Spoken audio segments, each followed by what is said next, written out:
Yes. So the Igbo language is a language that's primarily spoken in the southeast region of Nigeria, but there are pockets of Igbo culture in other West African countries.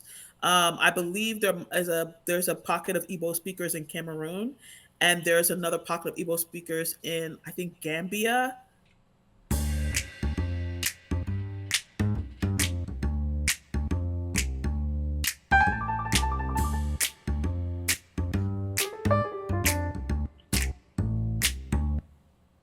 This is Chocolate and Coffee Break, a compassionate proposition, a space to share stories, bridge divides, and spark meaningful connections.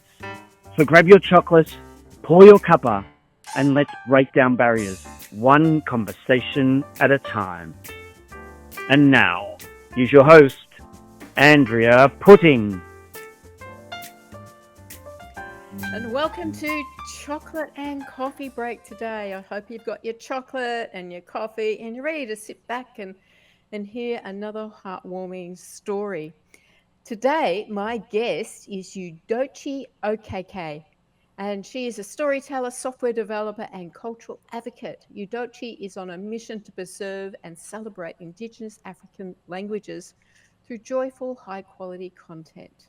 And through her work, she hopes to inspire others to invest in their culture, their children, and their voice. And I know we're going to have an amazing conversation with Udochi today. So, welcome, Udochi. Hi, it's great to see you, Andrea. It's great to have you here. Now, I like to start with a conversation starter from my little conversation starter pack. And I have one for you. I've pulled one out randomly. And what we have is, what do you love about your culture? Ooh, that's a good question. What do I love about my culture? I think everybody loves their culture, but if I had to pick something about our culture that I love, it's the how colorful it is, how vibrant. There's so many. If you look at the clothing and the festivities that we have, it's very colorful. So I love the beauty of the colors. Yeah, I appreciate that because I'm a real color lover myself. So it's lovely to have that and to see that vibrancy. And I think the vibrancy echoes into what the culture is about, doesn't it? Yeah, it definitely does. Like it really shows the different layers that there are in both the the way that the language is spoken, the way that the people interact with each other, the love that they have for nature. It's all there. So yeah, it really shows. And It even does. like some of the clothing have leaves and stuff like that on them, which is like reflects nature. Yeah, it's beautiful. It's lovely. Yeah. So I'd love you to share a little. Let's look at what you're doing in the world to start with, and you're focusing on bringing an African language into a higher place so that children can identify with themselves. So, can you want to tell us a little bit about that, and we can talk about that? Absolutely. Yeah. So we are working on a children's cartoon, an animated series where what we do is we do songs, we teach um, things like the alphabet, things like the numbers, colors, things that all primary school children need to know. But we actually focus on teaching it in the Igbo language. So in a while ago, I think in the early 2000s, UNESCO, which is United Nations educational body, put out a study that said that the Igbo language would be extinct by the year 2050. And Wow. yeah, so we, people who are descendants of Igbo speaking people, kind of saw that as a call to action to start creating content and creating things that we could we would do to put to kind of save the Igbo language essentially. So people started creating, creating content, speaking Igbo online, making websites and doing different types of things like that. Um, And me personally, I decided that I wanted to focus on creating content for children because obviously the children are the future of any community. So I started creating these. I started with puppets initially, and we used puppets to. I kind of had something in mind like Sesame Street, to so we to interact with the children in a theatrical way. Um, and we did that on YouTube for a period of time, and then later on, we met an animator who was willing to do things for a reasonable price, and we started working with an animator to create cartoons for the same children and make them in the Igbo language, and they became a really big hit, and a lot of people really loved them. So yeah, it's been an exciting journey. Yeah. So the important question here, I think, is where does the Igbo language come from? Yes. So the Igbo language is a language that's primarily spoken in the southeast region of Nigeria, but there are pockets of Igbo culture in other West African countries. I believe there's a pocket of Igbo speakers in Cameroon, and there's another pocket of Igbo speakers in, I think, Gambia, if I'm not mistaken. There's another country that has Igbo speakers there, so it's not only Southeast Nigeria, but it's spread around. And the Igbo culture is actually one of the many West African nations that a lot of the transatlantic slave trade was heavily focused on. So there are people who speak Igbo or have some vestiges of Igbo culture in like South America and the different places where the slave routes ended up landing. So there's a lot of like that culture and history and heritage in those places as well. Yeah. So it's really interesting to see that there is so many people in this culture, yet it's a fear that the language is going to die out. That's a really fascinating thing to even think about.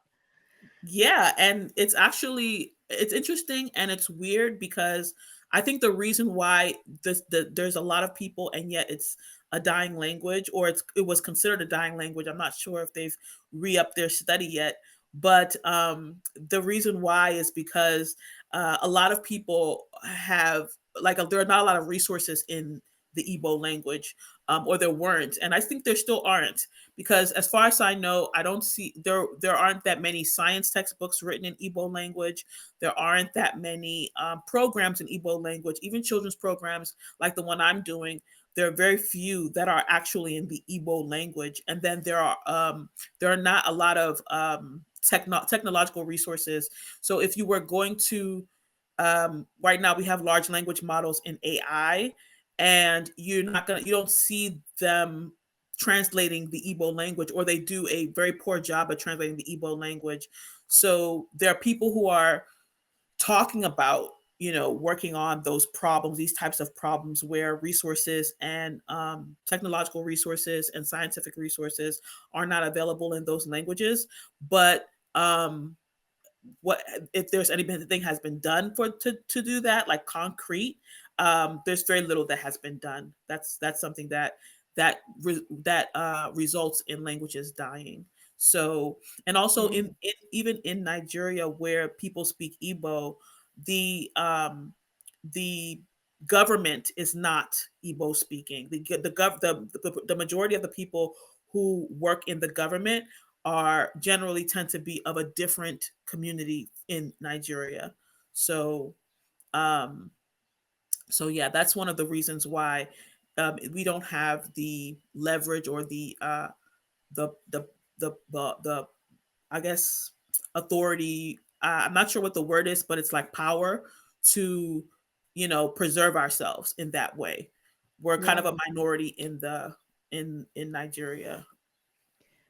Well, why do you think it's so important for children to see themselves, to see this reflection and to have this language? Good question. I think it's very important for children to see themselves in the media, and I think about it like myself. When I was growing up, I watched a lot of um, cartoons. I watched a lot of television. Um, Growing up into a parent of to a child of two working parents. Both of my parents were gainfully employed and worked their whole lives. And when I was younger, I remember watching television and I would get so excited when just to see like a Nigerian. Like I grew up in America, in the United States. And I was always I was a minority. I was like a double minority. Like I'm African American, but I'm also my parents are Nigerian. So we I grew up with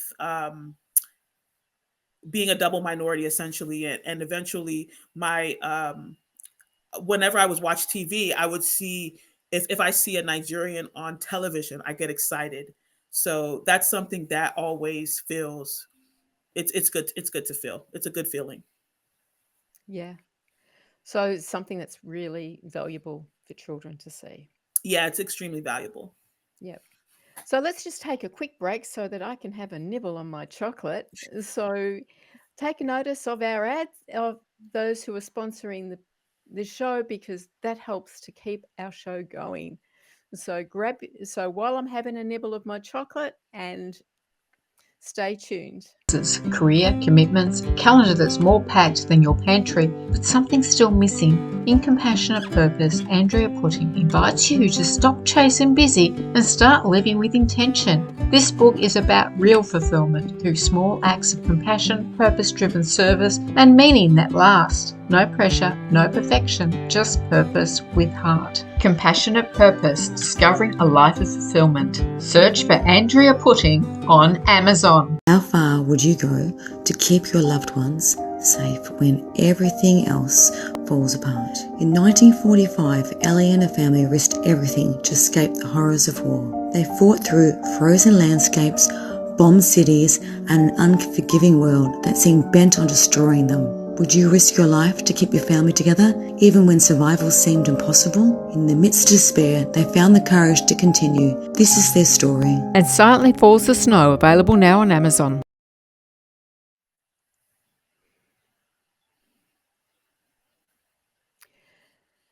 Udochi, I'm fascinated by the fact that you were born in America, so you are an American, Mhm. yet working so hard to save this language is so important to us. So what's the background story to that? How are you so connected with this language from Nigeria? So as I said earlier, like I felt very confident the seeing representations of Nigerian and being growing up in America and seeing a multicultural nation where there are so many different representations of different people and different types of people all over America, and seeing even other Nigerians being represented in America, and even different Igbo people being represented in small ways in America. I I initially just felt a boost of confidence every time I saw a little piece of myself and my parents in those things. But eventually, when I was 13 years old, my father sent me to Nigeria, to a boarding school in Nigeria to study as a boarding school student, and Wow. that was really where I got a lot of my exposure from. And I spent 3 years of high school in a village in Nigeria learning with other Igbo children. And I got to see the ins and outs and what they experience and what life is like for them. And it kind of built a bridge in my mind about who I am and where I came from and what that means to me, even all the way across the ocean in America. So, yeah. That must have been a massive cultural shock, I would think. Yeah, it was definitely a culture shock. I I definitely wasn't mentally prepared initially. I think I was I'd never seen anything like it when I first went, but I just went because obviously it's my father, and I respect my father and respect his choices. And so when he sent me there, I didn't know what to expect, but I trusted my father, and I just was there. And eventually I grew to love it. Like initially, even though there was a fear and there was a confusion, I made lots of friends, and I was even like sad to leave in the end, after meeting so many different people who at the end of the day just wanted to show love and receive love. And I really found really made a lot of great friends, some of who I still talk to till today. So, what do you think was your greatest lesson from from being sent to Nigeria as a young teenager? Obviously, maybe they thought that the American culture wasn't good for a teenager. I don't know. Well, funny enough, I grew up in Washington, D.C., and at that time it was considered the murder capital of the world. Oh my gosh. So yes, so I grew up in a very a city full of gangs and things of that nature, and my parents didn't want me to be exposed to that. We spent a lot of time indoors, which is probably why I watch so much TV. And so my parents wanted us to experience where they came from, which they obviously had fond memories of. And um, so I learned a different way of being. And I also learned that like people, I guess the biggest lesson I learned was that like there's not just one way of being. Like um there's people are shaped by their environment.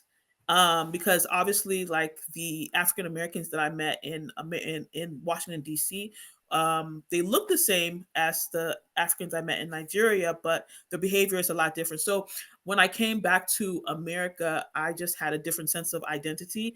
And that's one of the reasons why when I went to college, I eventually studied psychology, because that was very fascinating to me.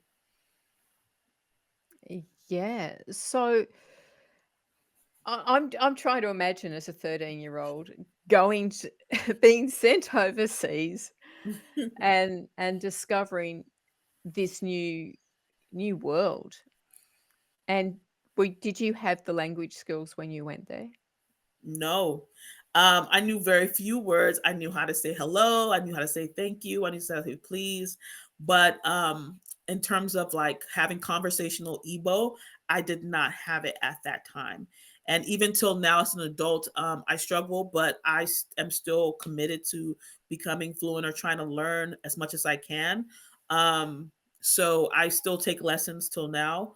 But I know that, like, and that's why it's important to work with children, because children actually have this thing I learned in my psychology classes, that when children can speak any language, a baby has the ability to hear any language at all. But then when he gets to the age of, I think, 7 or so, that there is they start your brain starts to trim all those excess neurons that have that have the access to all those other languages, and really focus on the language that you're more dominant in, or the language that you express with the most. So yeah. Yeah. And as an adult trying to learn another language, it can be really, really challenging. Oh, it is. Yeah, It I is. tried to learn Estonian. Ooh. So Estonian is considered, apart from Asian languages, the hardest one for English speakers to learn. Oh, And my really? brain just Wow. could not it said no. It was too hard at the time. Yeah, it can be challenging. Especially like you said, there is that the I think the United Nations or somebody created a map that showed which languages were easier to learn, and like Spanish, French, because they're closer to English. But then there are languages farther away, like Chinese and Estonian, clearly, that are more difficult for us to learn. And I think Igbo was probably, if Igbo was on that scale, it'd probably be closer to Estonian, because it's pretty difficult to learn. But I think that's one of the reasons why it's important to preserve it, because once people are no longer speaking it, it'll be really hard to acquire it later. Yeah. And do you feel that the culture and the language really together pull in to help develop something meaningful to children? Yeah, I think the culture and the language are extremely important because the language is very focused on nature, and the culture, I'm sorry, the culture is very focused on nature, and culture and language play go hand in hand. You know, the way a culture is determines the way a language is, and vice versa. So they speak a lot about nature, they speak a lot about the spirituality and things of that nature. So it's a very powerful language that has a lot of information about their environment and stuff like that in it. So I think it's important to preserve. Yeah. So now I'm just going to get my cup refilled so that while we have a quick break and while we are, don't forget to subscribe, like, or comment on the show. And while you're watching the sponsors, please take note. Hello, I'm Annie Burke, Cosmic Heart Intuitive. I'm the animal human relationship enricher. I help animal parents connect with their animals, living or in spirit, through telepathic conversations. And you too can learn how to connect with your animal telepathically with my mentorship program. It's just amazing what you can learn from your animals about their past lives, their current life, and their future lives. It will change your life, it will change their life. You've ticked the boxes: career, commitments, a calendar that's more packed than your pantry, but something's still missing. In Compassionate Purpose, Andrea Putting invites you to stop chasing busy and start living with intention. This book is about real fulfillment through small acts of compassion, purpose-driven service, and meaning that last. No pressure, no perfection, just purpose with heart. Compassionate Purpose, Discovering a Life of Fulfillment. Search for Andrea Putting on Amazon. So, Udochi, I really want to have a conversation about when you came home from Nigeria and you went to college, because I think you learnt so much more than just your classes at college. So, can you share with me a little bit about that experience? Yeah, so when I went to college, I was in I actually went to a dormitory that was special interest, and it was for people who were international students. It was called International House, and everybody was from a different country. There were people from Japan, Bosnia, Croatia, Egypt, you know, so many different places, Nepal, and I loved the experience. I personally wasn't necessarily considered an international student because I was born and raised in America, even though I had that experience outside of America. But I chose to do it. I just chose to do it because I guess I felt more at home there and with people of the world. And when I got there and you know I met all these people, it really gave me a little bit more deeper insight into what what it means to be, I guess, a citizen of the world, essentially. So I seeing people of different cultures and seeing them come straight from their countries and expressing themselves in these unique and beautiful ways kind of gave me an understanding of you know myself a little bit more, in the sense that they are, you know, their cultures are beautiful, and they're holding on to they have something they have something that identifies them as unique and creative and beautiful, and you know it doesn't take away anything from them. So it made me want to get deeper into my own culture because I was seeing so many cultures around me, and that made me really start digging deeper into things that maybe I wasn't really digging as deep into before. For example, learning my language, learning my parents' native language, and things of that nature. And eventually that would, you know, snowball into me starting this organization to create content for children in Igbo language. I think it would be a wonderful experience to be surrounded by those different cultures, and I'm assuming that then they'd bring in their foods and their music, and it would be so rich to have that experience. Yeah, that was one of the best things. We had this thing called the I House was International House dinners, and that was an opportunity for everybody from every culture to cook something. We had our own kitchen, which was not every dorm had their own kitchen, but we had our own very full size kitchen, and we would all cook something from our own culture and share it with everybody else. And it was one of the most amazing things that I had ever experienced. So that was that, and be going to Nigeria were like my top two life experiences, other than the few times I've traveled and stuff like that. But it was very beautiful and very it shaped me. What do you think's the biggest learning that you had from being surrounded by so many cultures about about the world and creating a better place? Well, you know what? What's interesting is that when I was in college, that was actually during 9/11, if you can remember it. And Yeah. it was interesting because there were people there. There were Muslims that lived on the dormitory with us, and there were all these other people from other cultures and stuff like that. And there were people from Oman, and there were people from Yemen, and there were people from different places in the Middle East. And so the tension in America was very high during that period of time, but we really bonded around the people that lived with us because we realized that they're just, regular people like us. And even though there were people discriminating against these people from other cultures during that period of time, it was a very tense period in American history because it was a terrorist attack. But we stayed together and we stayed strong with each other, and we realized that, like, we're all just people, and these people came here to get their education just like the rest of us. So we just stayed connected and close to them and gave them the support that they needed. So yeah.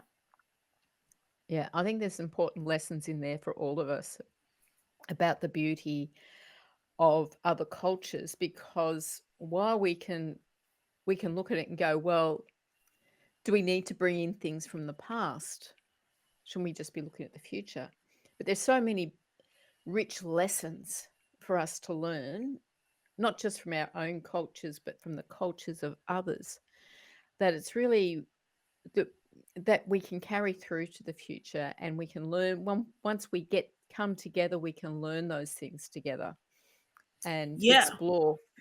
And help, does it help you understand people more it does. now? It helps me understand just the average person a lot more. And one of the things that I feel like comes straight from, for example, a lot of cultures in a lot of places, other places in the world believe a lot in. There's like an indigenous belief system that has a lot to do with nature and loving the earth and things of that nature that are very beautiful, that are something that are to be cherished. And I think that if we understand that aspect of things, like if we look into what these people believe in terms of about the earth and how beautiful it is and how we should, and we think a little bit differently about our relationship with where we live, which is the earth itself. I think that would really help us to preserve what we have, and also loving one another and being in community with one another. These are things that I think some cultures that we may call primitive, like, got right, that maybe we need to reconsider for ourselves in the more developed world. Yeah. I think it makes us more respectful of everyone, of each person, of each culture, and that helps us to learn about ourselves and develop who we are. I think it's just such an important thing to immerse ourselves in cultural experiences. Yeah, I definitely agree with that. Yeah. So, Udochi, if you had unlimited resources tomorrow, what would you build? What would I build? What would you do if you had unlimited resources? If I had unlimited resources, I would continue what I'm doing now. I think I'm doing what I love, and I would continue making these children shows for Igbo children. Thank you, Udochi, and we'll add a link to what you're doing in our show Thank you notes. so much. It's been a Yeah. pleasure.